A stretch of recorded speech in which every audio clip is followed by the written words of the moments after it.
त्रिकोणमिति में सर्व समीकरण सिद्ध करने के लिए ना आए, ऐसा तो पेपर में हो ही नहीं सकता है।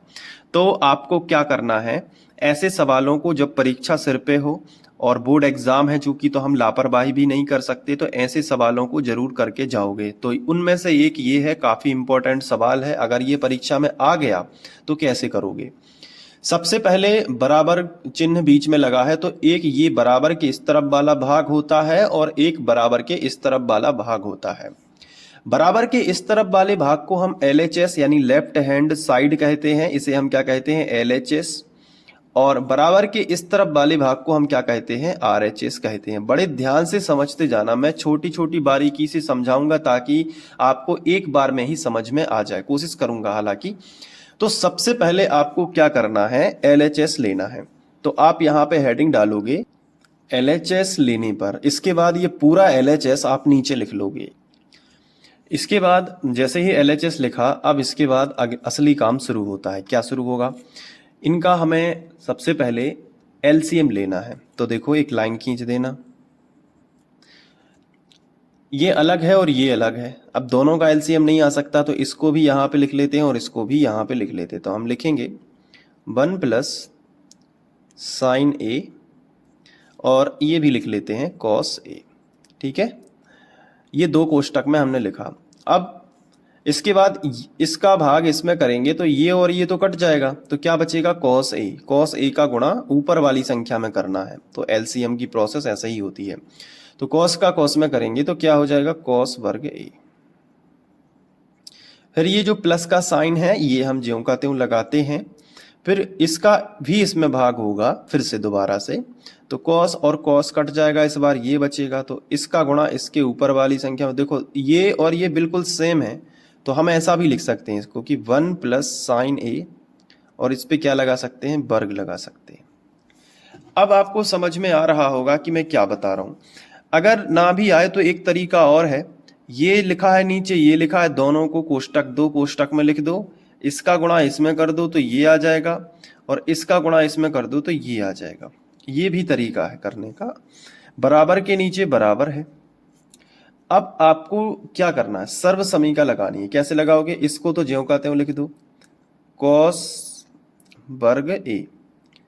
लेकिन इसकी जगह पे आप क्या लिख सकते हो, A धन V का होल स्क्वायर है। तो मैं रफ में थोड़ा सा समझा देता हूं कि ये सर्व समीका आपने पढ़ी होगी कि A प्लस B का होल स्क्वायर क्या होता है, A square plus B square plus 2AB, यही होता है ना।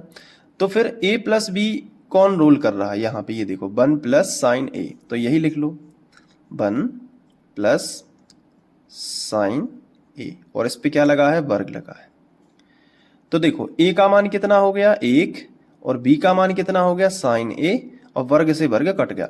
मतलब हमें ये पता चल रहा है कि A का मान जहां भी इसमें A लिखा है वहां क्या लिखना है, 1। तो A वर्ग है तो हम क्या लिखेंगे, 1 का वर्ग। B वर्ग है तो B का मान कितना है, साइन वर्ग साइन A, तो B का मान है साइन A, लेकिन उस पर भी वर्ग लगा है तो साइन वर्ग A हो जाएगा। और प्लस 2, A का मान कितना है 1, और B का मान कितना है साइन A। ठीक है, ये लिख लिया। तो अब हम इसको ऐसे लिख सकते हैं, 1 का वर्ग A प्लस साइन वर्ग A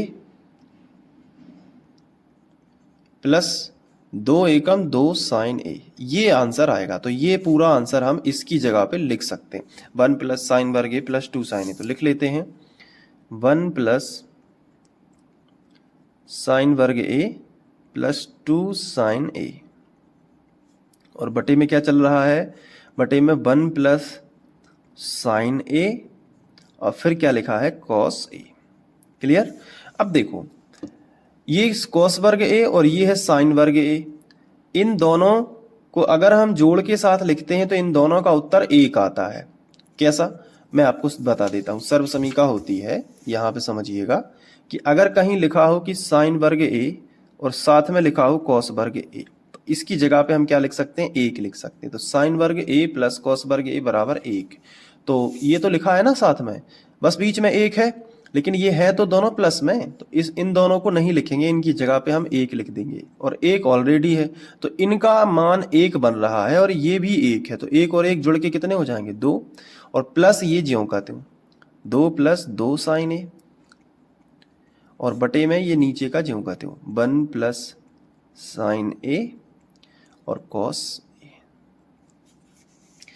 अब थोड़ा ध्यान देना, यहाँ पे हम यहाँ से 2 कॉमन निकाल सकते हैं, क्योंकि प्लस का साइन 2 भागों में विभाजित कर रहा है, एक ये भाग है और एक ये भाग है, तो इन दोनों से हम 2 कॉमन निकाल सकते हैं। तो 2 मैंने कॉमन निकाला तो क्या बचा, यहाँ पे 2 निकल गया तो यहाँ पे कुछ भी नहीं बचा, तो 1 मानते हैं, और प्लस यहाँ से भी 2 कॉमन निकल गया तो साइन A आ जाएगा, और बटे में क्या है 1 + sin A, और फिर क्या है cos A।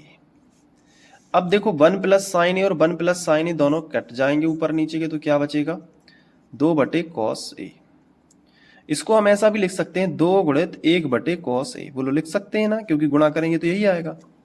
अब 1 बटे cos A मतलब 1 बटे cos A होता है sec A, क्यों, क्योंकि cos और sec आपस में एक दूसरे के उल्टे होते हैं, अपोजिट होते हैं, तो हम ऐसा भी लिख सकते हैं कि 2 गुणित और 1 बटे cos की जगह पे sec लिख सकते हैं, sec A।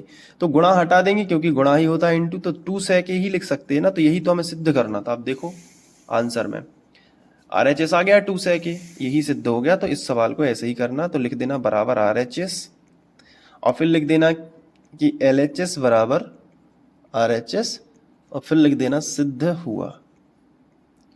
ये तरीका है इस सवाल को करने का। आई होप आपको समझ में आ गया होगा। अब इसको अच्छे से नोट कर लो, इंपॉर्टेंट सवाल है अच्छे से, ठीक है। मैंने सोचा 6-7 मिनट में ही आप समझ जाओ, ठीक है, जल्दी से, तो इसलिए रिवीजन करवाया है मैंने, ठीक है। वीडियो को पॉज करके नोट कर सकते हो। तो ये था एक इम्पॉर्टेंट सवाल। अगर आपकी डिमांड होगी तो और भी ऐसे गणित के हाईली रिकमेंडेड वीडियोस जो ज़्यादा इम्पोर्टेंट हैं, जो परीक्षा में रिपीट हो रहे हैं बार बार, वो मैं करवा सकता हूँ। तो बता देना मुझे कमेंट में, बाद में करवा दूंगा। और आप बाकी के वीडियोस देखने के लिए हमारा चैनल फ्री ऑनलाइन कोचिंग जो है उसको सर्च करके देख सकते हो कि और आपके क्या काम का है। Thank you.